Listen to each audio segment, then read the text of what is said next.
Welcome to another episode of Dads with Nerdy Ambitions. I'm your host, Steve Pugh, and with me today is Matt from the Eldritch Foundry. Now, for those of you who don't know, the Eldritch Foundry is this amazing program that I've come across, and it's been out there for a little bit, that allows you to custom make your miniatures for any game that you like. If you have the imagination, they have the capability, and they are willing to and very easily can make it into reality. They provide some of the highest quality miniatures that I've ever seen personally. Their program is flawless, and I can't wait to talk to our good friend Matt here about it. So let's go ahead and get into it. Matt, how are you doing today? Great. How are you? How are you, Steve? I'm doing good, and thank you so much for making the time today, especially out there in Tel Aviv. You know that time difference right there. Yeah. So tell me a little bit about yourself. Oh, wow. Where do I start? Lead me through this. I'm very bad. Okay, yeah, no worries. So let's start with what before we get into the Eldritch Foundry, let's learn a little bit about you yourself. So what are some of your fandoms? Are you a nerd at heart? Oh, wow, yeah. Fandoms. Well, the biggest one is probably D&D. That's not a big surprise there. I started playing middle school, something like that. AD&D, and went from there. A bit of the World of Darkness, Vampire, all that fun stuff. And other fandoms that I love. Star Wars, obviously.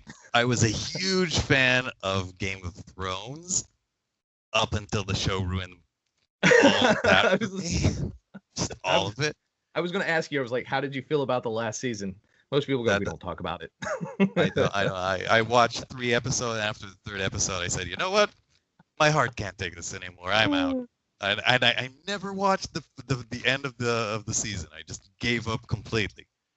Just pretend it ended after that 3rd episode that you watched, and that's where it ended. I'd rather not. The 3rd episode was really bad. Really bad. And comic. I mean, all of it. I love, the Marvel stuff. Some of DC. Their latest movies are somewhat. Yeah. I'll give them this. I thought Shazam was pretty good, but it was very not dark, so it was very different for them. And Aquaman wasn't bad. Wonder Woman, the first one, I enjoyed. The second one, not so much. But yeah, I can get behind it. For me, for instance, Batman v Superman, it was a wonderful Batman movie encased in a terrible Superman movie.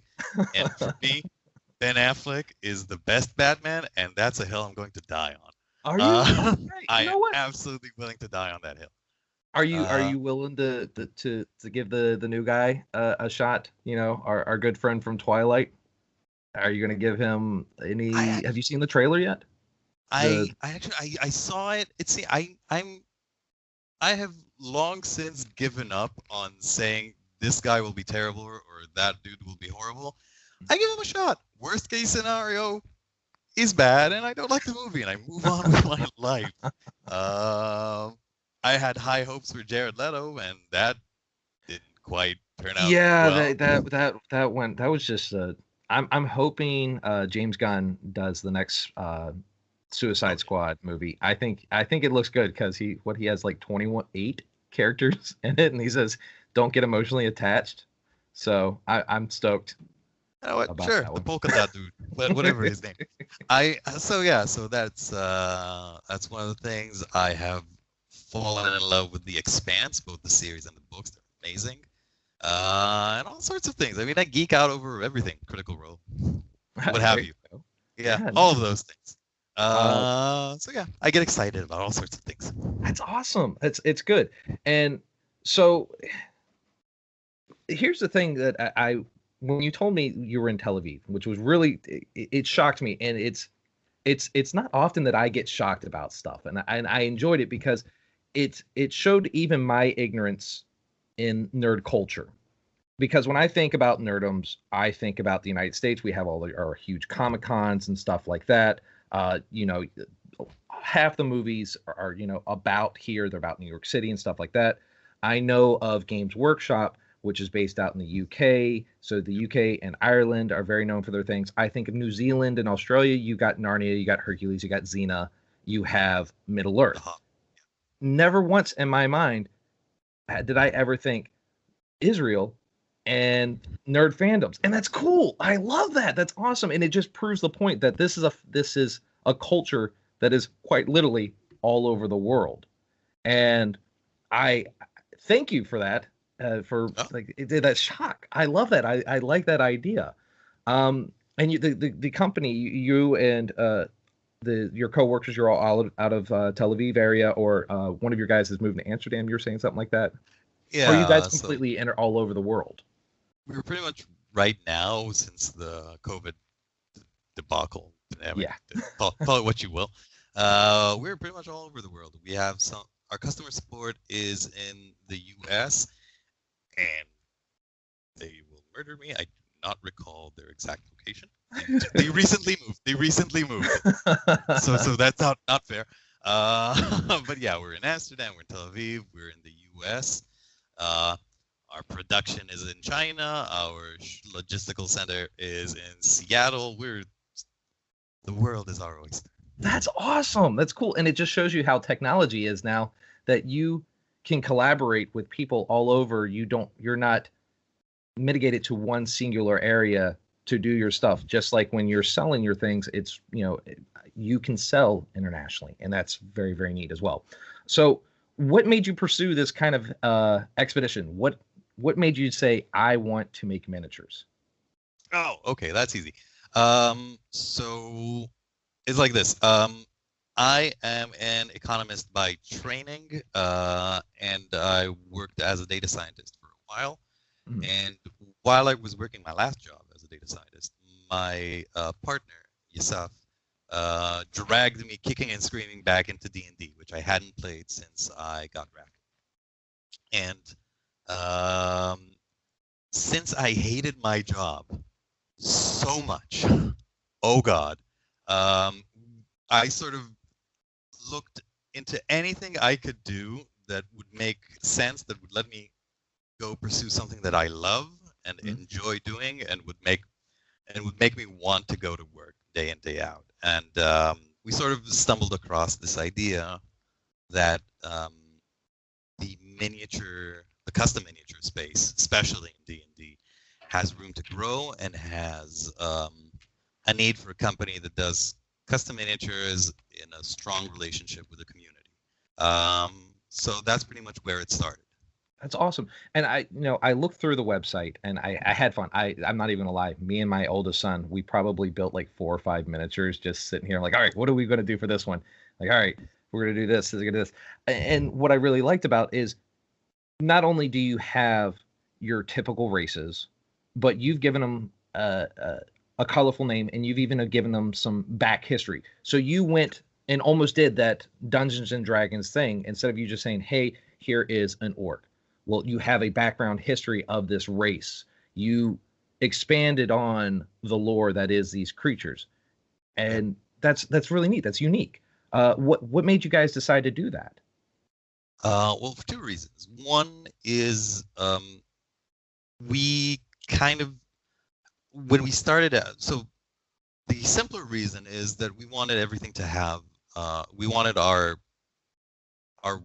creator, what we call the Seraformer, we wanted to have a history. We wanted it to be very game-like. We wanted it to be fun and for people to be interested. If people wanted to be interested in it, they could read up and find like little tidbits of lore and things like that. It's what we had in mind was a very sort of Dark Souls type thing, where if you don't care about it, you can play around with it and have a lot of fun, and you're good to go.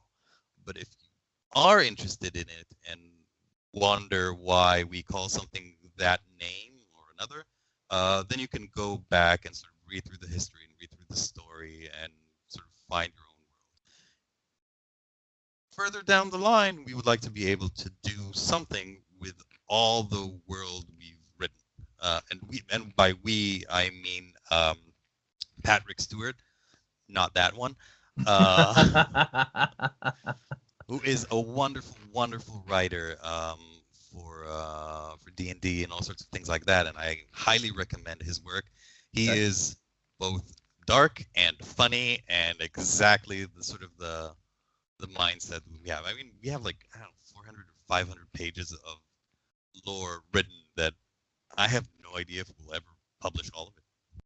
That's awesome. You definitely need to publish it. You at least, if anything, make the Eldritch Foundry like encyclopedia here for you guys and everything. That would be awesome.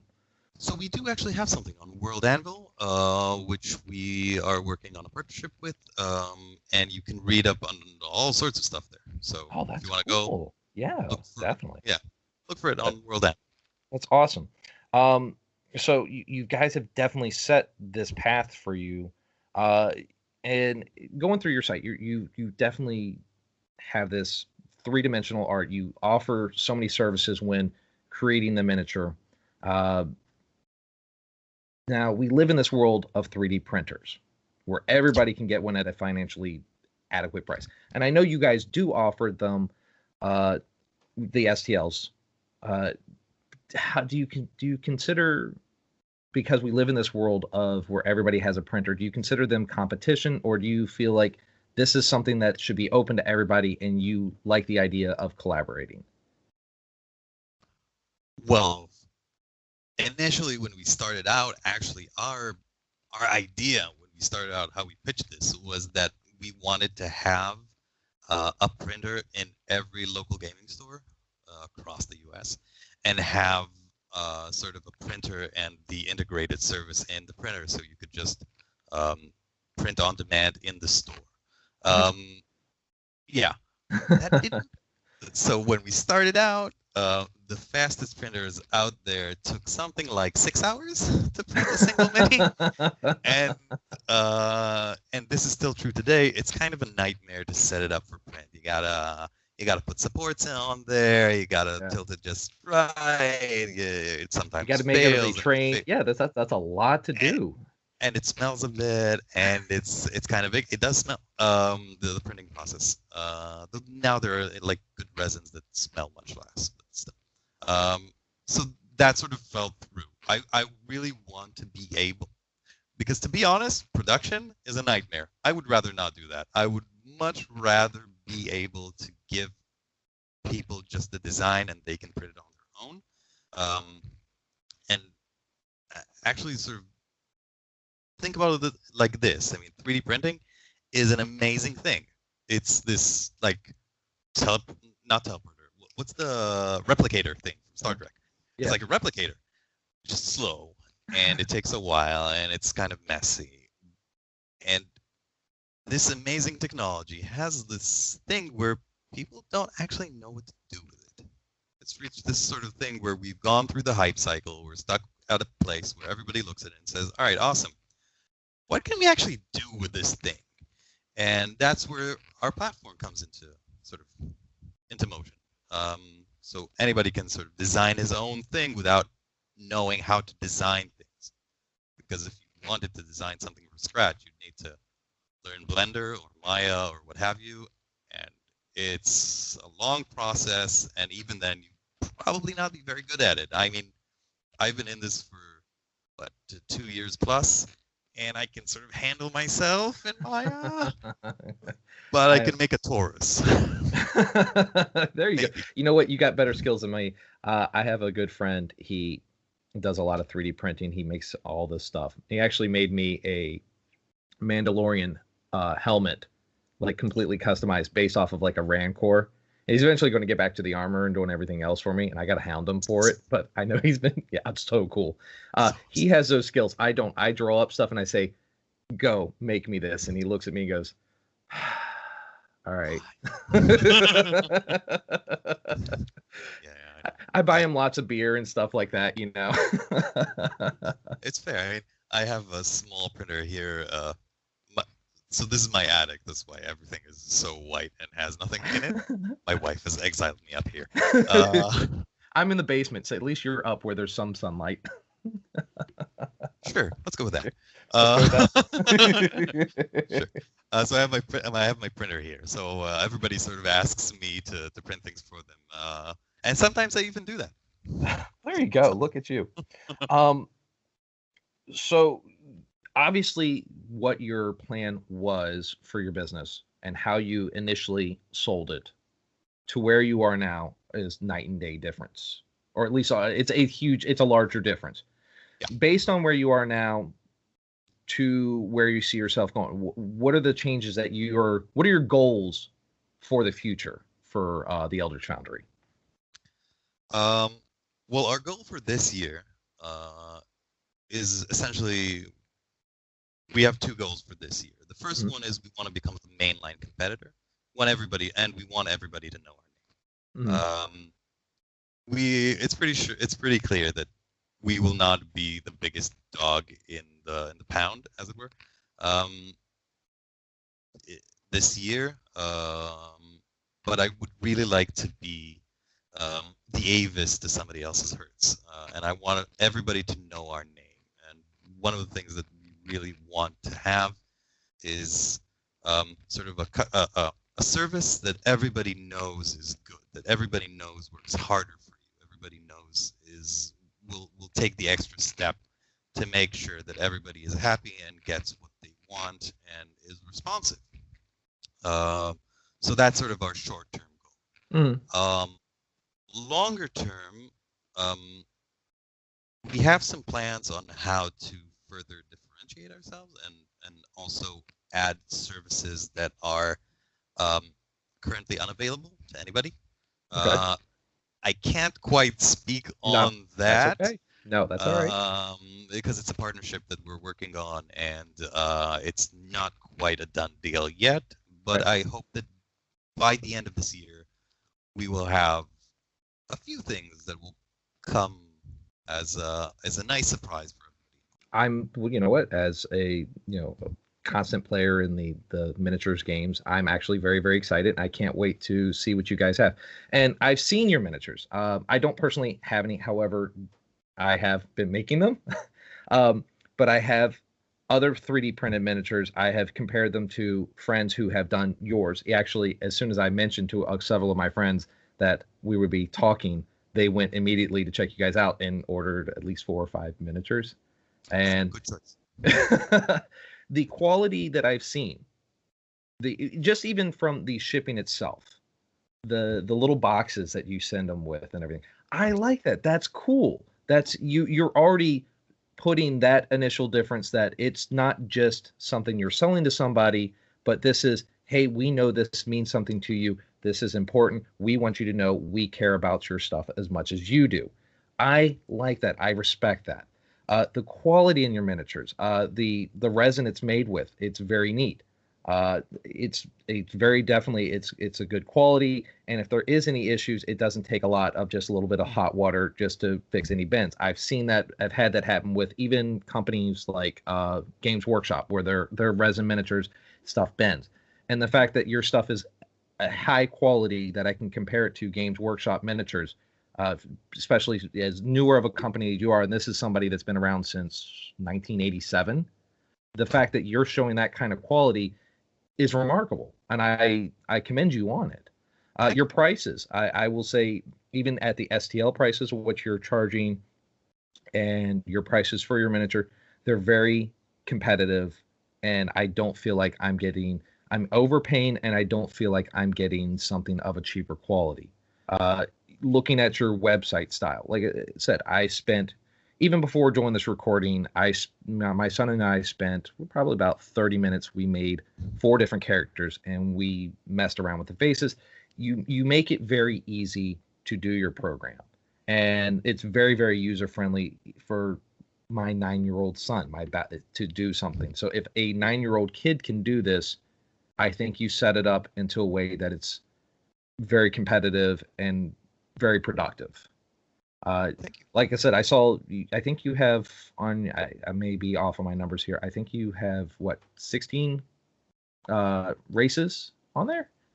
So right now, I don't actually remember the number offhand. I had it written down, and I can't find that piece of that little note. That sounds about right. I mean, let's see, 1, 2, 3, 4, 5, 6, 7, 8, 9, 10, 11, 12, 13, 14. So 14 right 14. now. All right. Male and female, they're Yep. different. Yep. Obviously, we have a couple of races that are hidden away in our staging grounds in our development cycle, and we do have a few more plans on how to release more races quickly, Mm-hmm. in a quicker fashion in the coming days. I mean, we had a huge overhaul of our user interface, which we released just 2 weeks ago or a week and a half ago, which really overhauled everything. So now we have time to sit down and get other things that were sort of waiting on that. Yeah, So, I just started playing. Well, when I was doing some D&D, I made the kobold races, and I'm excited. I hope you guys decide to get on there, and if I can have any kind of influence, push, nudge, nudge. Oh, actually, cool. Well, so we have this long list of races that we know. So one of the things that we need to add soon is sort of preset races. It's kind of like how people have said you don't have any, not gnomes, halflings. Yeah. Either one of them. I hate both of them. I know this is going to go against the grain. I hate both halflings and gnomes. I'm sorry. I hate them. I hate those. I don't know. They just irk me. On a personal note, not anyway. We've had people complain. They're like, "You only have gnomes. You don't have halflings." And I was like, "It's the same thing. It's just hairy feet. What's different?" Shots fired. I know. But then I went into the system. I was like, just start with a gnome and just bigger ears and call it a day. And you got a halfling. What's the issue? So one of the things that we'll be adding pretty soon is preset races, so we can expand. You can go from an orc or a half orc to a bugbear, say, easily. You just need the relevant hair pieces and eyebrows and and your thing. Kobolds are essentially tiny dragonborn. Yeah, they are. You're right. With special ears. Yeah. No, I totally get it. No, yeah. So that so that'll be coming soon. Sorry. So we'll be rolling out new races far quicker than we had until now. That's awesome. Yeah. No, like I said, I absolutely loved your thing, and I was just like, well, yeah, I guess I could do this, and I was like, well, one day they'll be there, I'm sure. But you have a lot of options. You have stuff that is very unique too, and some of the art. I liked the battle axe that was actually like a guitar, it was a musical. That was clever. I saw that and I put it up and I was like, that's perfect for a bard. I will take no credit on that one. That one is from a collaboration with Max Dunbar. Okay. Who did, and you can Google it, he did sort of something, he called it the Doom Bard, with like an umlaut. Is that how you spell it? The O with the two dots? I don't know. Oh, yeah. I know which one you're talking about. Yeah. Yeah, it's an that's, yeah. I don't know the name. So anyway, so we did that, and we looked at it, and I saw that, and I said, you know what? We got it. And I reached out to him, and he was super nice and such a great guy. And he sort of, sure, use my concept art, just put it in the system, so you can make the Doom Bard art in the system right now. So yeah, so that is all Max Dunbar. That's cool. The studio did the modeling. Yeah, no, that's very cool. You guys, like I said, you guys do a lot of really neat things. So last question here. There are other companies out here who do this, and like you said, you're not the biggest dog in this game, but you have the love, you have the passion there. What makes you different? Why should, from a purchaser point of view, should I pick you guys over some of your competitors? That's a fair question. If all you care about is the product, I can say the following. One is that we pride ourselves on our designs. The models that we use are top notch. I mean, we brought in our studio team, Ori and Bensu we have some amazing talent in our studio. People with world-class work behind them. Our studio lead, Oli, he did work on the Muppets, and he did work on, I forget, so many other things. I never remember. I'm sorry. I'm so bad. And our lead rigger, our CG supervisor, Asaf, he did work on The Lion King. Very cool. The bad one. Oh, but still visually stunning. visually Terrible amazing. movie. Yeah. So he was the lead technical director there on that thing. So our studio does amazing work, and I think we set out to make models that were non-comic-y. We wanted as real proportions as we could make on miniatures, and sort of a higher grade of miniatures. So that's on one side. On the other side of things, on the actual production value, we pride ourselves. So first of all, we pride ourselves on choosing the printing technologies that we did. It's a technology that, as far as we know, nobody else uses. It's fairly new. It was fairly new at the time when we started. It essentially 3D printing. If you played around with it, you know that when you print something, you need to print it on supports. And most resin printers print in one material, and they print out supports. These like long tree-like structure around the model, and then you gotta snip it and maybe sometimes file it a bit, so you get like these tiny pock marks, kind of like mold lines and flash lines on regular miniatures. The technology that we use is called PolyJet, and it prints in two materials: the resin itself and the supports, which are wax, and the wax melts off. So you get these miniatures that do not have these pock marks, these support lines. So the production value is higher. We actually had a long fight with where we produce, and they kept trying, because we forced them to buy these printers. We said, no, we do not care. These are the printers we want. This is the technology that we want. You will get these printers. And I had to fly over to China and sort of argue with them that these are the printers. We will be adding, by the way, other materials in the near future, both metal and other materials as well. So that's on the production side of things, and also you get like the nice box. You get our dice, sort of our D20 with the logo that was made by the wonderful Die Hard dice. By the way, they're such good people. So where was I? Oh, so that's on the production side of things. On the other side of things, one of our main tenets as a company is that we love D&D. We love the design of things. We love playing D&D. We love the community. It is very important to us to be in good standing with the community. So, like I said, in the beginning, we wanted to put a printer in every store, because having good relationships with stores is good for stores, and it's good for us. And one of the things that we're doing now is implementing an affiliate program with as many local gaming stores as possible. So any local gaming stores listening to this, feel free to reach out to us, and we would love to have you signed up for this. Essentially, it's this program where we give coupons, sort of discounts to the store, where every order made with the store's coupon, the store gets a cut. So that way, we try to bring the online to the retail side of things. So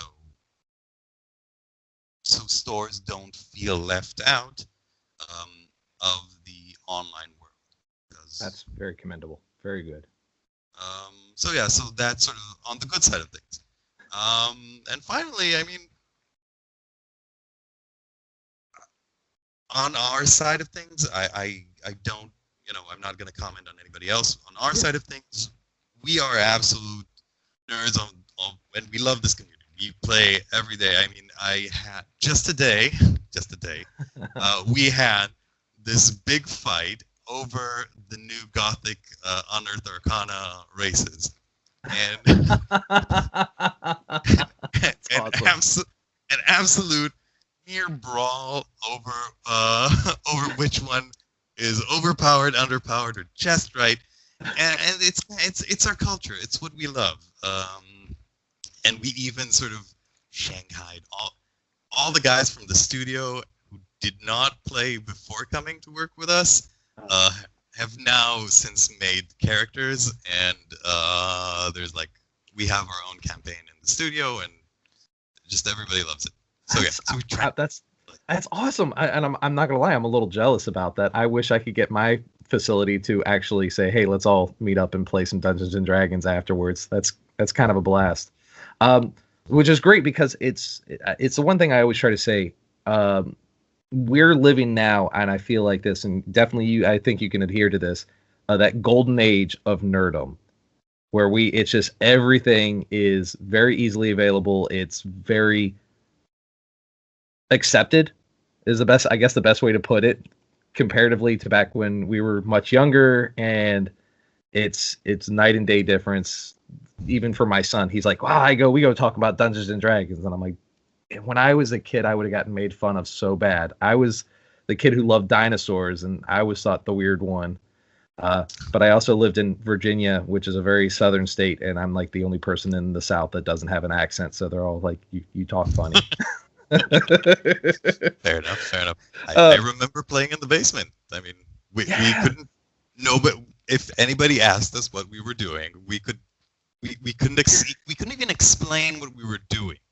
And now there's so much out there. There's so much, and then you have people, and I always say this: Joe Manganiello is like the curse and the pride of the D&D culture. And my reason being is it's not fair that he gets to be that good looking. He has to have all that money, and he gets to be that buff, and then he gets to play Dungeons and Dragons, and it's not fair, but it's also awesome at the same time. It's like saying Henry Cavill, who, The Witcher, he's Superman, and he plays Warhammer 40K. So it's it's wonderful. It's a great time. It's a great. In the past, if he would have admitted to that, he would have been branded as an outcast. I mean, when I joined the army, if you admitted to playing Dungeons and Dragons, your scores would drop. You would be considered a less